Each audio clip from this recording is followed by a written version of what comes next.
Every revolution starts with a spark. When Katniss Everdeen defied the Capitol in the Hunger Games arena, she became more than just a survivor.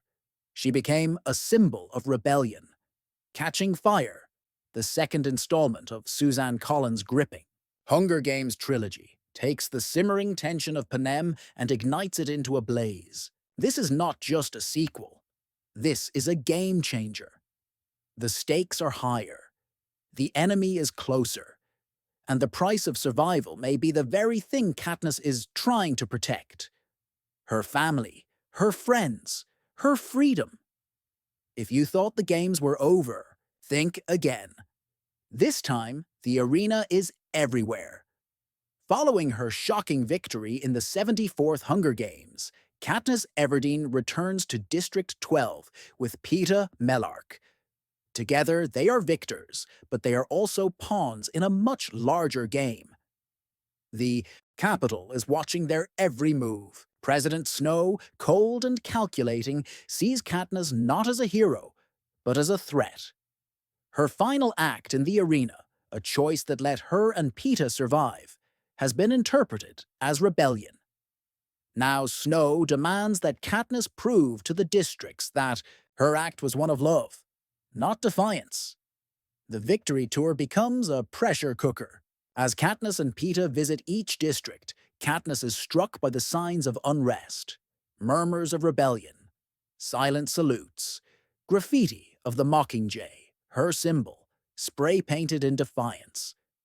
The girl who once fought to survive now finds herself the face of a movement she cannot control. The Capitol's grip on the people is slipping, and Snow is determined to tighten it. Back in District 12, Katniss is haunted by nightmares and torn between Peeta and Gale. Her heart is a battlefield, but there's no time to rest. The Quarter Quell is approaching, a special edition of the Hunger Games held every 25 years with a brutal twist. This year's twist shocks the nation. Instead of new tributes, the Capitol will reap from the pool of existing victors.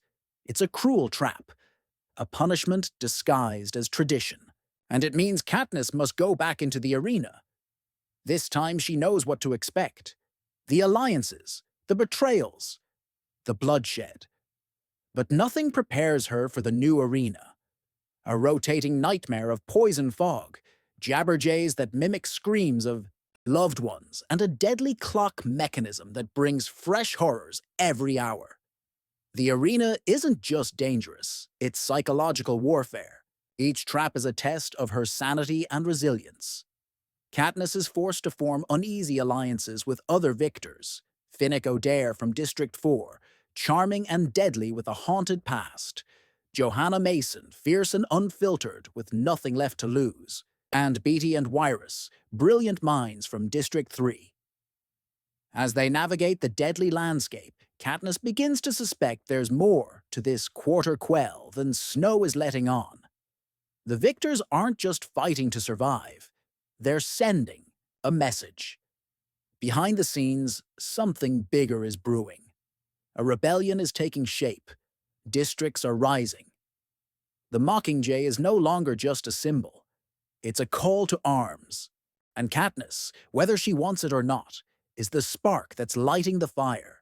When alliances shift and secrets are revealed, Katniss realizes the games are not what they seem. This arena is a distraction, a spectacle. The real battle is being fought in whispers and shadows. And some of the tributes are not just allies, they're rebels with a plan. The climax is explosive, a daring strategy involving Beatty's electrified wire and a lightning strike on the arena's force field. Shatters everything.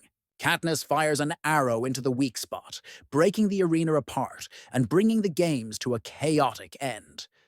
She wakes up in a hovercraft, not in the Capitol's custody, but in the hands of the rebels.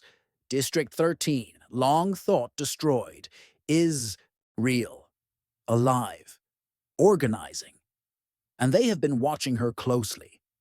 But the victory is not without cost. Peeta has been captured by the Capitol. So has Johanna. And Katniss, bruised and broken, is told that District 12 no longer exists. The capital has bombed it into ashes.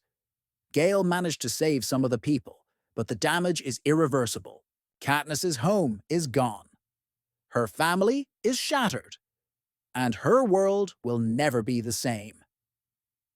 Catching Fire is a masterclass in tension and escalation. It begins with political manipulation and ends with full-scale rebellion.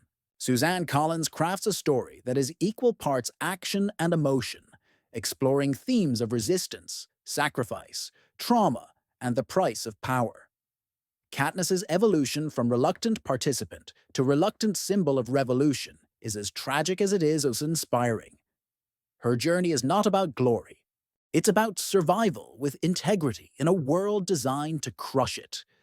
Every character plays a role in this intricate game. Peeta, ever the voice of compassion, offers a counterbalance to Katniss's rage. Gale represents the anger of the oppressed, ready to fight fire with fire. Finnick shows that even victors carry invisible scars, and President Snow, ever the puppet master, reminds us how fear can be used as a weapon. The story doesn't just expose the cruelty of the capital, it questions what it means to fight back. When is violence justified? What does rebellion cost? And who gets to decide what freedom looks like? The arena may have shattered, but so has the illusion of peace. The districts are no longer sleeping. The capital has made its move, and now it's the rebels' turn. Katniss Everdeen is no longer just a tribute. She is the Mockingjay, the face of a revolution, and her next move could change the fate of Panem forever. Catching Fire doesn't offer easy answers. It doesn't wrap its themes in pretty bows. Instead, it challenges readers to question systems of power, to recognize the impact of propaganda, and to see the humanity in every sacrifice. It reminds us that stories of survival are not just about staying alive. They're about what you're willing to live for, or die for. As the curtain closes on this second chapter, one truth becomes clear. The capital has underestimated the girl on fire, and now the whole world is burning. This isn't just the middle of a trilogy. This is the moment everything changes. A spark has been struck, and revolution is catching fire. If you want to listen full audiobook for free, link in description. Thank you.